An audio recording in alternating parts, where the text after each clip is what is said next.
Ngayon, paano gagawin na activity natin ngayong araw? So, unang gagawin natin ay alamin muna natin kung ano yung height at saka width ng object natin. Ano nga ba yung height at saka width na object natin? So, sa activity natin, ang height o taas na activity natin ay 3 cm. At ang width ng ating object ay 3 cm.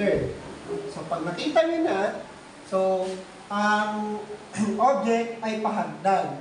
So, 3 cm, so tatlong hagdan siya. Ibig sabihin, kada hagdan ay tigo 1 cm. So, 1 cm, 1 cm, 1 cm, 1 cm, 1 cm, 1 cm. So, ganyan pa yung magiging itsura ng ating object. Sunod, gagawa tayo ng horizon. Ang horizon ay wala po siyang sukat. Wala pong sukat ang ating horizon. Sunod, sa horizon, ilagay po natin yung tinatawag nating vanishing point.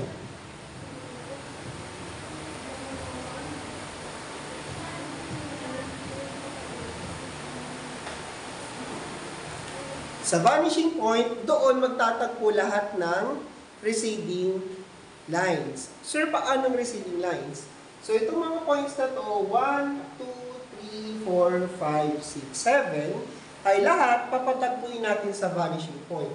Sir, paano po? So, sa pamamagitan po ng ruler ninyo at ng lapis is pagtatagpuin natin lahat siya sa vanishing point. So, paano po? So, itapat po natin itong point na ito pupuntang vanishing point. Pupuntang vanishing point. Pupuntang vanishing point. Ganun po. Sunod. Ito naman po pupuntang vanishing point.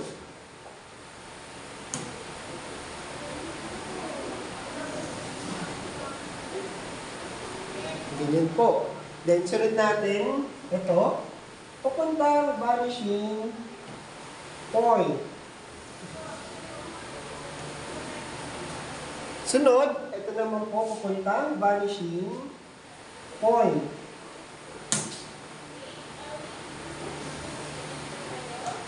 Sunod, ito naman po, pupuntang vanishing point.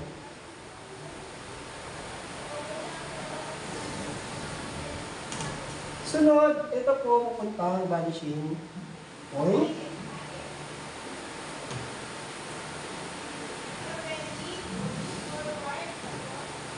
At huli, ito pupuntang vanishing point.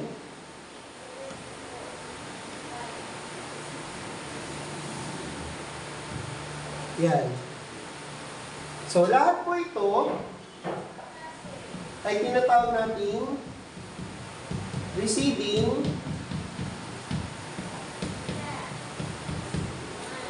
lines. Receding lines, ibig sabihin, lahat ng lines na yan, receding lines, ay pupuntang vanishing point. Now, anong sukat na ating lalim? O yung depth na tinatawag, or yung length. So, ang length, according po sa ating activity, ay 3 cm. So, tingnan po ninyo sa ruler po ninyo ang 3 cm. For example, ito sa akin ng 3 cm. So, susukatin ko po ang 3 cm. So, sa pamamagitan po ng ruler, kakapalan ko po yung 3 cm doon sa may receding lines. So, kakapalan ko po yung 3 cm. 3 cm, kakapalan ko po yung receding lines. 3 cm, makapal po. 3 cm, 3 cm, 3 cm, 3 cm, at 3 cm. So, lahat po yan, nagiging makapal na po. So, doon sa mga kapal na yun, dulo ng mga makakapal na yun, ng 3 cm, ipagdikit-dikit po natin sila. Sir, paano pagdikit-dikit? Gamit ko ng ruler, ipag-connect po natin sila.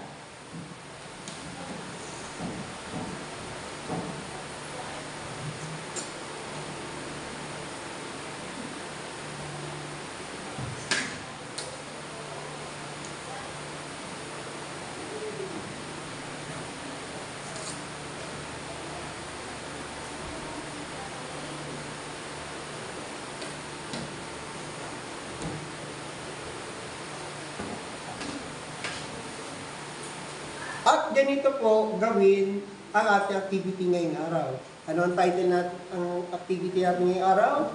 Ay 1-point perspective drawing. Now, sir, ano pong drawing number na ito? 1-point perspective drawing na to.